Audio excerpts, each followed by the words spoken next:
Assalamualaikum warahmatullahi wabarakatuh.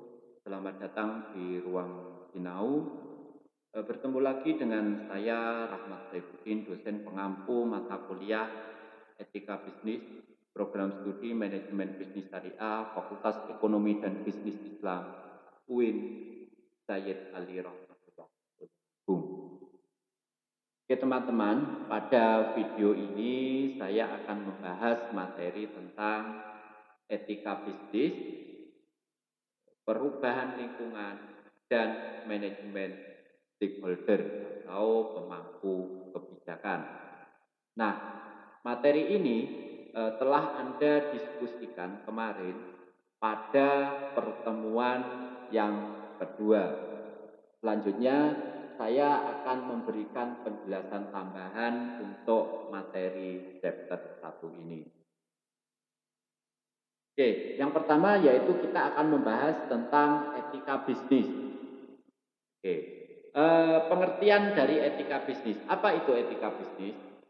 Lauranas mendefinisikan etika bisnis merupakan studi tentang norma personal atau norma dan moral personal yang diterapkan pada kegiatan dengan tujuan perusahaan komersil atau dengan tujuan komersil. Nah, penitik beratannya atau concernnya itu pada 3 hal. Yang pertama yakni tentang hukum apa yang seharusnya dan apakah akan mengikutinya atau mentaatinya. Yang kedua yakni tentang isu ekonomi dan sosial di luar domain hukum. Terus yang ketiga yakni tentang prioritas kepentingan pribadi di atas kepentingan perusahaan. Ini menurut Laurana. Oke, selanjutnya mengapa etika bisnis itu penting atau mengapa materi etika bisnis itu penting? Yang pertama yaitu berhubungan dengan finansial dan ekonomi. Terus yang kedua yakni berhubungan dengan reputasi dan relasi perusahaan. Terus yang ketiga yakni tentang produktivitas dan moral. Yang keempat yakni tentang kultur atau budaya dan komunikasi. Terus yang terakhir yakni integritas dan kebaikan bersama. Itu mengapa materi etika bisnis ini penting untuk. Oke, selanjutnya dalam buku tersebut dijelaskan terdapat 5 level etika bisnis. Yang paling luas, yakni kalau misalnya kita buat himpunan semesta seperti ini, contoh buat semesta. Yang paling luas adalah level internasional. Tentunya level internasional ini mempengaruhi level sosial. Nah, di bawahnya level sosial, ini level sosial berpengaruh terhadap level asosiasi. Terus level asosiasi ini berpengaruh dengan level organisasi. Terus level organisasi ini berpengaruh terhadap level individu. Jadi level yang paling bawah ini merupakan bagian dari level yang paling luas.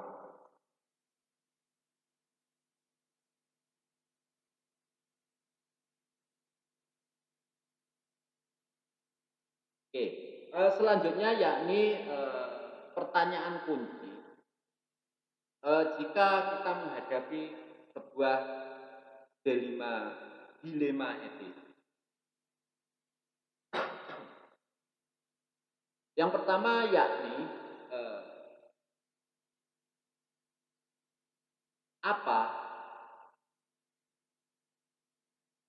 nilai dan keyakinan inti yang kita miliki.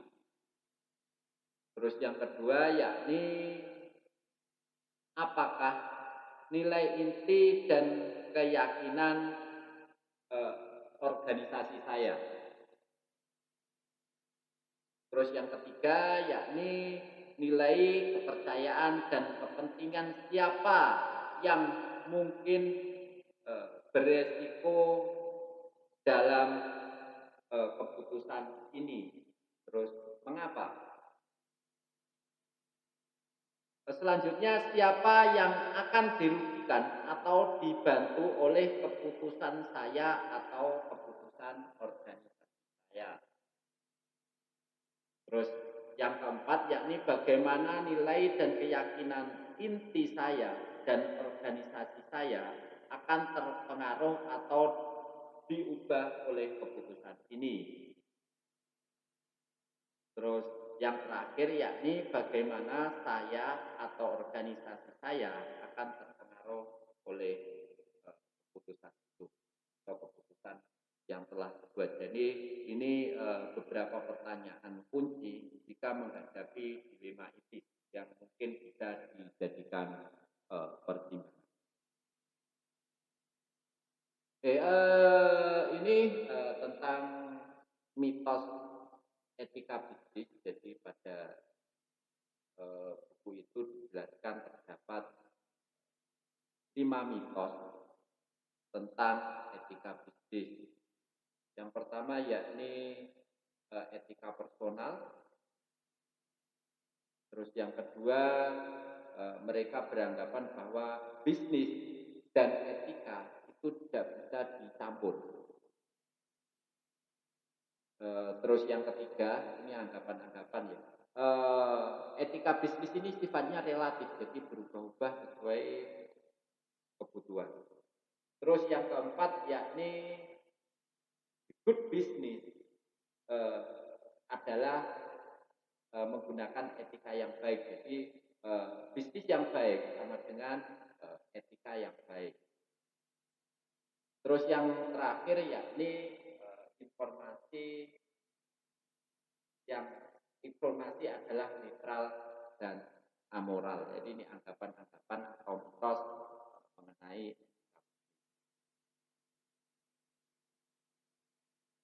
Selanjutnya mengapa menggunakan penalaran etis dalam sebuah bisnis. Jadi mengapa penalaran etis atau ethical reasoning digunakan dalam sebuah bisnis. Yang pertama yakni hukum atau hukum positif itu tidak meng-cover atau tidak cukup. Terus yang kedua yakni pasar bebas dan peraturan pasar atau mekanisme peraturan pasar ini juga tidak cukup. Makanya dibuat sebuah etika secara lebih spesifik. Terus yang terakhir yakni permasalahan moral yang kompleks yang membutuhkan penalaran dan membutuhkan pemahaman dan perhatian intuitif. Atau yang dipelajari untuk keadilan, terus untuk fair, keadilan, dan proses ukur kepada masyarakat, kelompok, dan komunitas. Jadi mengapa menggunakan penalaran etis? Karena hukum yang ya tentunya beberapa alasan yang dapat dikemukakan. Contohnya ada 3 alasan ini. Selanjutnya ada 3 tahapan moral, pengembangan moral menurut Kohlberg ya. Yang pertama yaitu prekonvensional level atau orientasi diri. Jadi dari diri biasanya hubungannya dengan punishment atau pencarian ribet. Ini tahapan perkembangan moral menurut teori Kohlberg. Terus level yang kedua yakni level konvensional. Ini orientasinya pada orang lain, biasanya good person, terus bagaimana dia taat hukum dan tertib. Terus level ketiga yakni ini lebih universal, orientasi manusia. Ini hubungannya biasanya lebih kontrak sosial dan prinsip etika yang universal. Jadi levelnya, level pengembangan moral ini menurut Kohlberg ada 3 tahapan. Yang pertama yakni dari diri sendiri, orang lain, baru ke universal atau orientasi umum.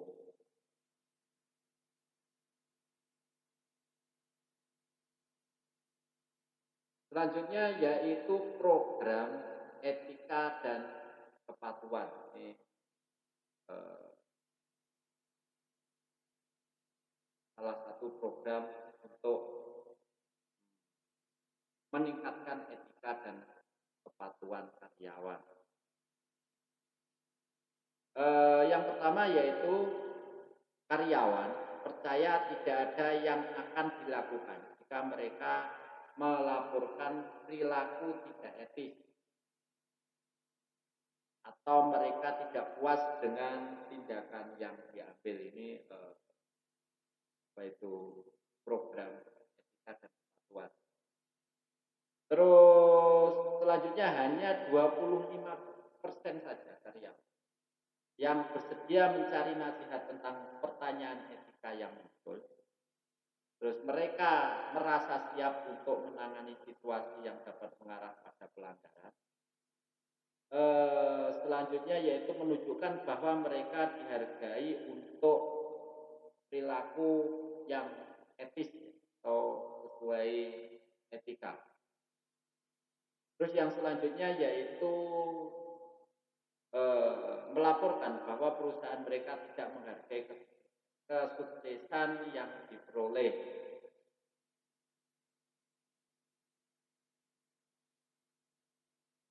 Terus yang selanjutnya yaitu sarana yang dipertanyakan.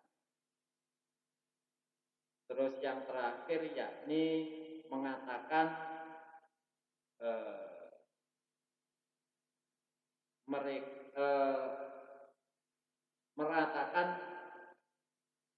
feeling mereka positif tentang perusahaan mereka. Ini ada beberapa program atau evaluasi dan juga bercerita tentang etika dan kepatuhan karyawan. Selanjutnya karyawan merasa bahwa laporan tidak akan disimpan secara rahasia. Kadang-kadang dalam sebuah perusahaan itu karyawan merasa bahwa apa yang mereka laporkan justru akan menjadi bumerang untuk dirinya.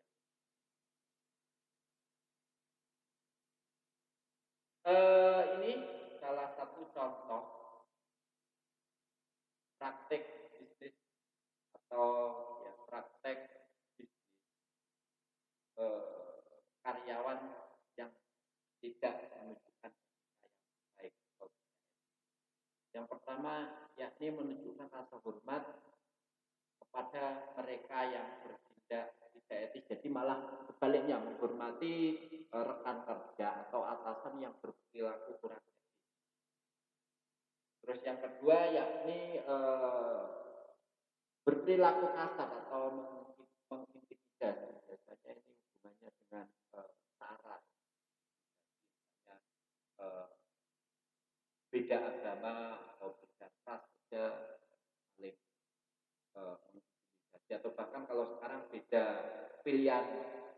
sekjen saja itu bisa saling komunikasi. Terus yang selanjutnya ya ini ada kesalahpahaman tentang jam kerja ini biasanya telat, terus molor mengerjakan apa yang seharusnya dikerjakan. Terus yang selanjutnya yaitu berbohong tentang apa yang membuat alasan yang dibuat-buat.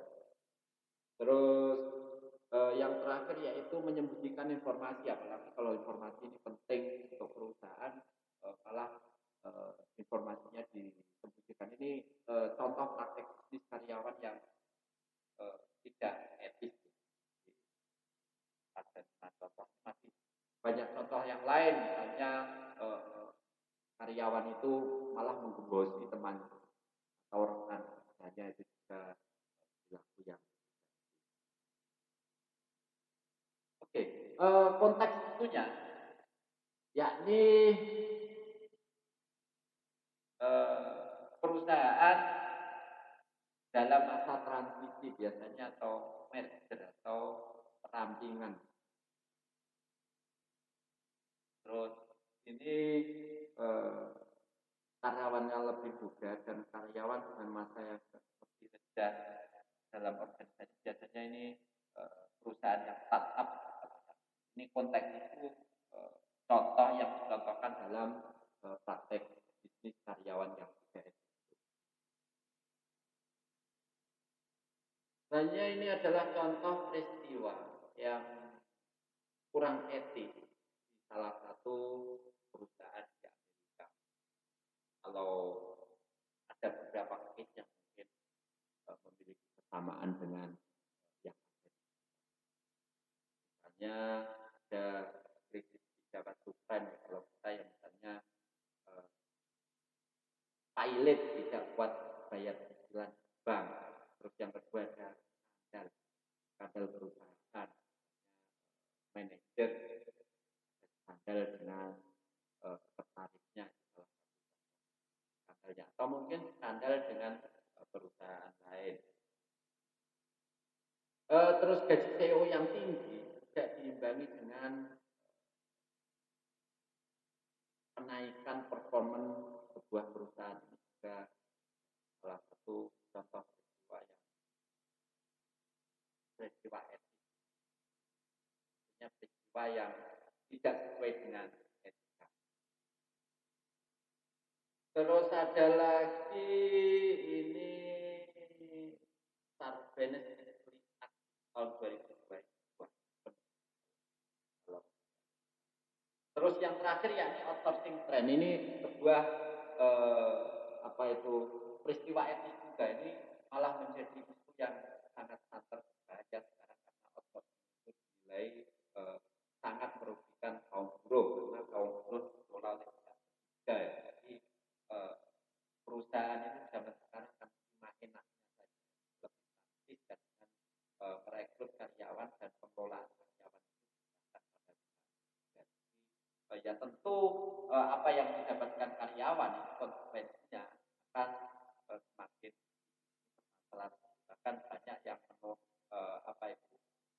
mengecam atau mengusulkan untuk menghapuskan. Nah, selanjutnya yakni tentang perubahan lingkungan. Oke, kita bahas dulu tentang dimensi lingkungan. Oke, dimensi lingkungan dari yang paling besar sampai yang paling kecil. Hampir sama dengan etika tadi. Untuk lingkungan yang paling besar atau paling luas, kalau kita buat seperti himpunan semesta, itu adalah lingkungan internasional dan lingkungan nasional, itu lingkungan yang paling luas. Terus lingkungan internasional dan lingkungan nasional itu di bawahnya, untuk dimensi di bawahnya apa saja? Yang pertama yakni ada ekonomi, hukum, teknologi, demografi dan sosial, pemerintahan dan regulasi, politik. Terus di bawahnya lagi, dimensi di bawah ke 6 poin tadi apa? Yakni industri. Jadi industri dipengaruhi atau ke-6 elemen tadi mempengaruhi dimensi industri. Terus di bawahnya industri ada organisasi. Terus yang terakhir yakni job atau pekerjaan. Kita bahas satu-satu. Yang pertama yakni lingkungan ekonomi atau faktor ekonomi.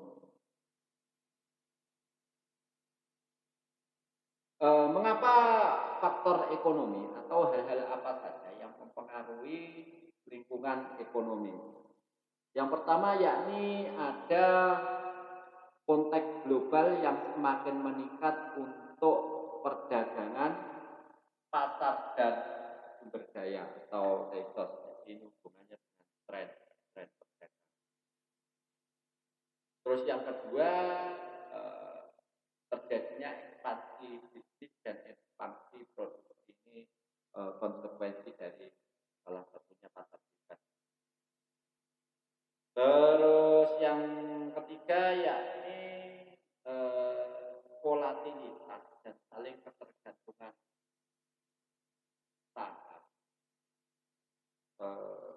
dan obligasi pasar itu volatilitas saham dan obligasi pasar itu terjadi volatilitas dan ketergantungan. Terus ini efek dunia Eropa ini biasanya dengan kurs atau kebijakan ya. Kalau di negara kita ini yang paling terlihat yakni bukan di Eropa tapi lebih ke USD ya, karena standar kurs misalnya yang digunakan adalah US dollar. Terus impor ekspor kita juga banyak. Terus munculnya kekuatan baru sebagai kiblat ekonomi dunia yakni China dan India. Ini menjadi salah satu negara superpower. Yang kedua yakni lingkungan hukum atau legal advice. Yang pertama yaitu hak bersaing ini diatur dalam Patriot. Kalau di negara kita mungkin ada undang-undang yang lain secara global saja, karena buku ini diterbitkan di Amerika, makanya contoh-contoh case study-nya juga banyak diambil dari undang-undang sana. Nah, selanjutnya ada perlindungan konsumen, misalnya tembakau, senjata dan ban. Kalau di negara kita misalnya ada BPOM untuk mengawasi obat dan makanan. Ini yang hubungannya dengan perlindungan konsumen. Terus yang terakhir yakni mengenai perlindungan hak kekayaan intelektual. Ini banyak sekali yang ada di sekitar kita itu tentang problem kekayaan intelektual ini. Ini masing-masing negara ini memiliki kebijakan yang berbeda-beda. Contohnya kalau yang ada di sekitar kita, misalnya antara pemilik lagu atau komposer itu terkadang konflik dengan oknum-oknum yang melakukan cover tanpa izin. Misalnya yang diupload di YouTube itu kan ada beberapa kejadian di pihak pemilik lagu itu melakukan protes atau somasi kepada pihak yang cover. Ini kalau di Amerika contohnya Napster dan perusahaan industri rekaman. Selanjutnya yaitu tentang lingkungan teknologi. Lingkungan teknologi yang mempengaruhi apa? Yang mempengaruhi lingkungan teknologi yakni inovasi internet dan telekomunikasi yang berkembang cukup pesat ya, bahkan eh, sampai di pelosok-pelosok pedesaan kalau yang ada di sekitar kita itu sudah tahu internet, baik itu yang pakai kabel atau pakai net. Terus yang selanjutnya yakni ada perubahan job finansial, transaksi finansial dan operasi pasar. Kalau job ini hubungannya dengan eh, contohnya revolusi industri 4.0 ya. Itu kan banyak pekerjaan-pekerjaan yang seharusnya dilakukan manusia ini diambil alih oleh mesin dan robot. Jadi ini tentunya membutuhkan manusia-manusia yang lebih terampil lagi untuk mengoperasikan sistemnya, bukan melakukan pekerjaannya. Finansial transaksi ini banyak contoh ya, misalnya sekarang sudah kayak tol aja kan sudah menggunakan uang elektronik, ya, tidak menggunakan pembayaran secara manual, serta banking dan lain-lain. Terus ada operasi. Terus perubahan best practice bisnis, ini praktek terbaik juga tentunya dengan perkembangan teknologi mempengaruhi perubahan pada best practice. Terus selanjutnya yakni ada integrasi supply chain atau rantai pasok ya.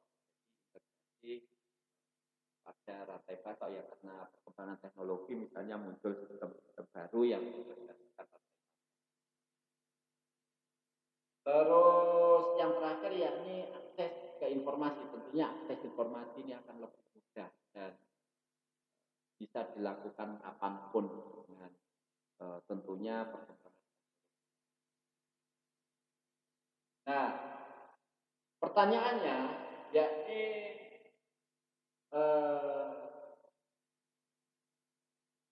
apa privacy dan pengawasan yang harus dilakukan oleh pemberi kerja atau pihak perusahaan. Jadi kira-kira jaminan privasi dan pengawasan apa yang harus dilakukan dengan problem perkembangan teknologi yang akan diberikan oleh pihak. Selanjutnya yakni ada lingkungan politik atau political environment. Ini apa ya, lingkungan politik yang mempengaruhi proses faktor lingkungan ekonomi, terus lingkungan hukum, lingkungan teknologi, dan sekarang adalah ini isu yang sering atau isu yang sudah lama yakni tentang terorisme global. Seperti ya negara-negara yang banyak terdapat teroris itu biasanya diembargo atau dikenakan sanksi. Selanjutnya yakni perubahan koalisi internasional. Misalnya kalau di Eropa kemarin kan Inggris keluar dari Eropa, tentunya pasti ada kebijakan baru tentang proses bisnis yang ada di Inggris. Terus kalau di negara kita misalnya kita punya ASEAN, juga merupakan salah satu koalisi. Selanjutnya peningkatan kesadaran akan masalah melalui teknologi elektronik. Jadi ini apa itu terutama amat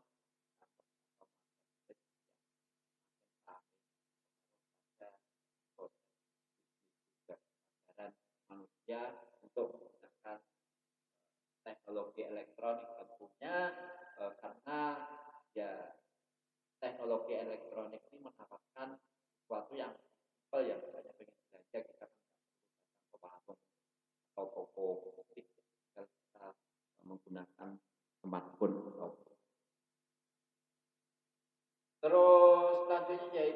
runtuhnya komunis atau Uni Soviet ini sudah lama kalau Soviet atau komunis runtuh, tetapi masih ada beberapa negara negara yang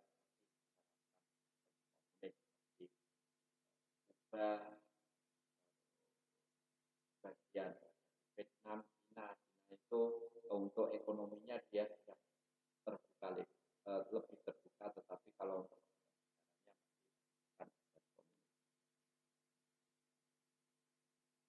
selanjutnya yaitu lingkungan pemerintahan dan peraturan hubungannya dengan regulasi.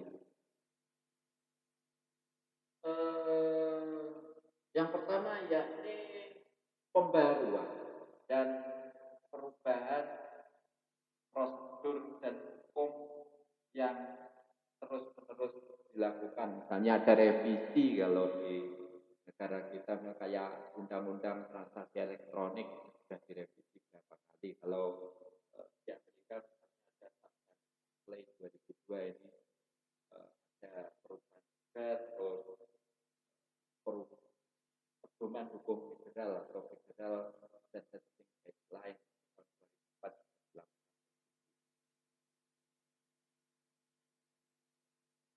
Selanjutnya perubahan standar dan proses standar produk, misalnya ada standar baru ISO kode berapa itu. Kalau di negara kita ada SNI, terus ada lagi ya ISO SNI, kalau misalnya di helm itu ada DOT, itu salah satu standar contoh standar produk. Ini judicial action yang dilakukan oleh Microsoft terkait salah satu aset. Selanjutnya yakni lingkungan demografi yang mempengaruhi proses. Yang pertama yang ada globalisasi terjadi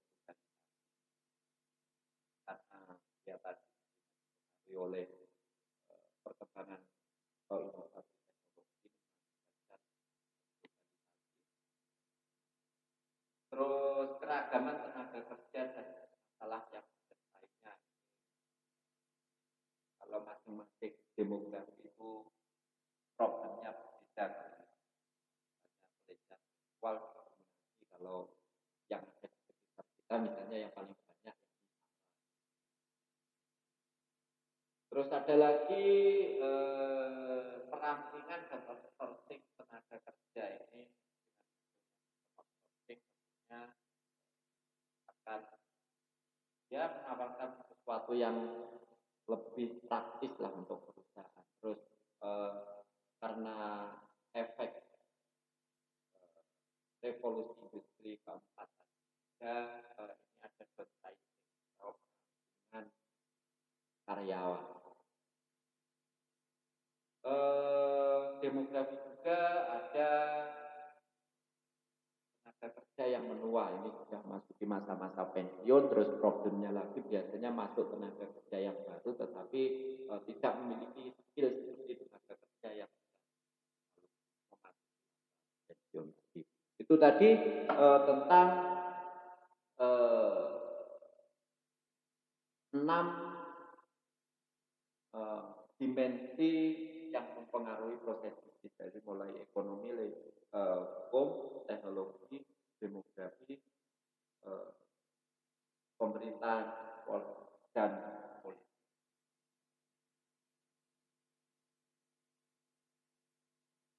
Nah, selanjutnya yakni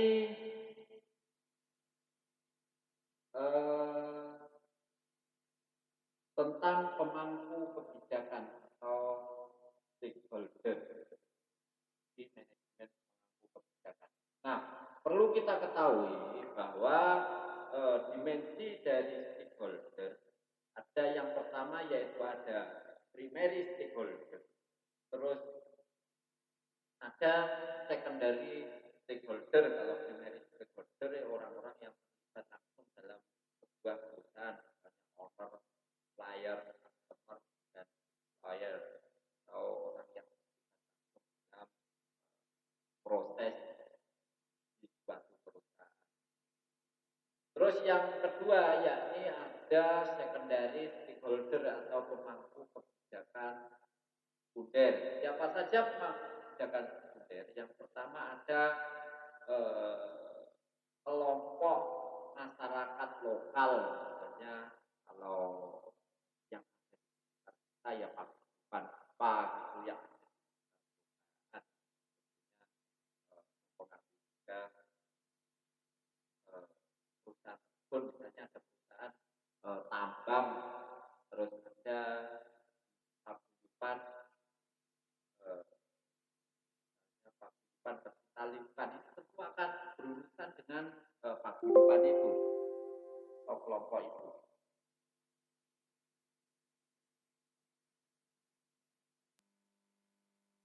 Terus yang kedua yakni ada kelompok minat khusus, biasanya kumpulan-kumpulan profesi, misalnya kumpulan advokat atau kumpulan pecinta lingkungan hidup. Ini yang sama dengan lokal community, tetapi ini biasanya memiliki jaringan yang lebih luas. Terus selanjutnya adalah kelompok konsumen. Ini biasanya kalau kelompok konsumen dengan produk. Terus selanjutnya adalah kelompok lingkungan. Ini hampir sama juga. Kelompok. Kalau di sekitar kita misalnya ada yayasan lingkungan hidup Indonesia itu contoh kelompok. Dan ada media. Nah, media ini tentu saat ini menjadi barang yang pandang seksi ya, karena media ini memiliki peran penting untuk pelaksanaan bisnis, terutama untuk ajang promosi, kampanye, dan sejenisnya. Terus yang selanjutnya yakni masyarakat luas. Terus ada, kalau di Amerika ada kelompok kebebasan sipil ya, keagamaan atau ormas sosial atau merupakan.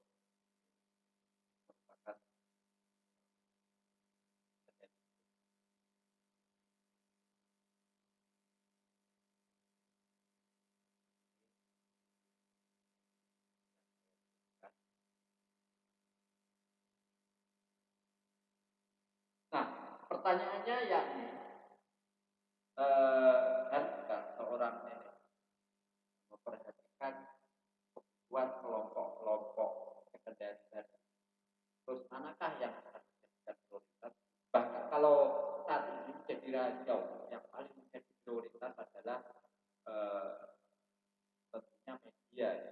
Kalau yang lain-lain secondary.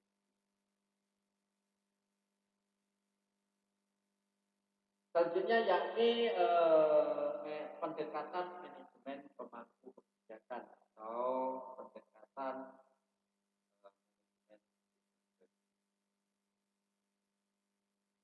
Di sini ada 6 langkah yang ditawarkan untuk mengembangkan win-win strategi. Yang pertama yakni ada mengidentifikasi dan memprioritaskan isu, ancaman, atau peluang. Yang pertama yaitu memprioritaskan 3 poin untuk pendekatan yang. Terus yang kedua yakni memetakan siapa yang menjadi pemangku kebijakan, baik itu primary stakeholder maupun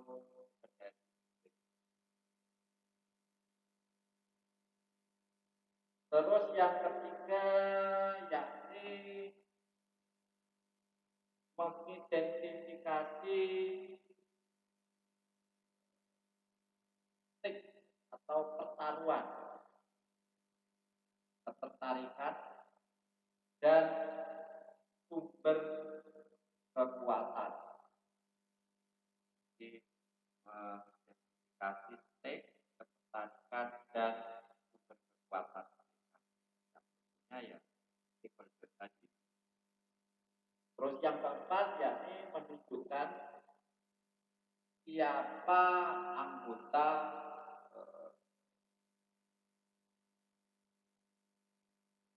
koalisi atau yang akan dijadikan partner ya,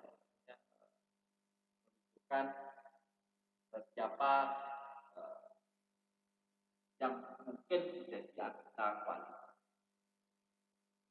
Terus yang kelima yakni menunjukkan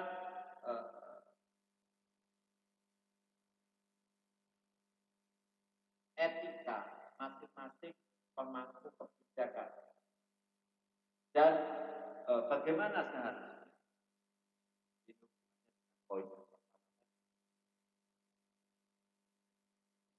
tentang itu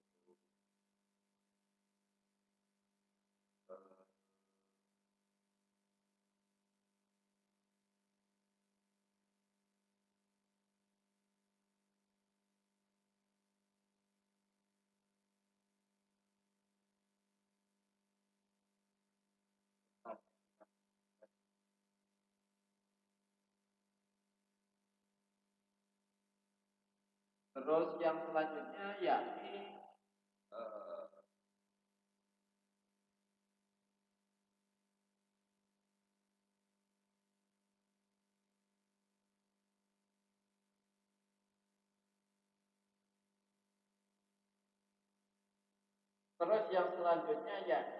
mengembangkan strategi dan dialog kolaboratif, mengembangkan kolaborasi strategi dan dialog dari perspektif yang lebih tinggi untuk menuju atau membuat rencana dan interaksi ke penutupan yang akan kita ini hubungannya mengembangkan kolaborasi dan strategi dan dialog untuk mencapai goal yang diinginkan. Oke, teman-teman, kurang lebih itu materi tambahan yang bisa saya jelaskan mengenai etika bisnis, perubahan lingkungan dan manajemen stakeholder. Saya kira cukup sekian materi yang bisa saya sampaikan. Ada kurang dan hilafnya saya mohon maaf. Saya berharap materi yang saya sampaikan ini bisa bermanfaat. Terima kasih. Saya akhiri. Wassalamualaikum warahmatullahi wabarakatuh.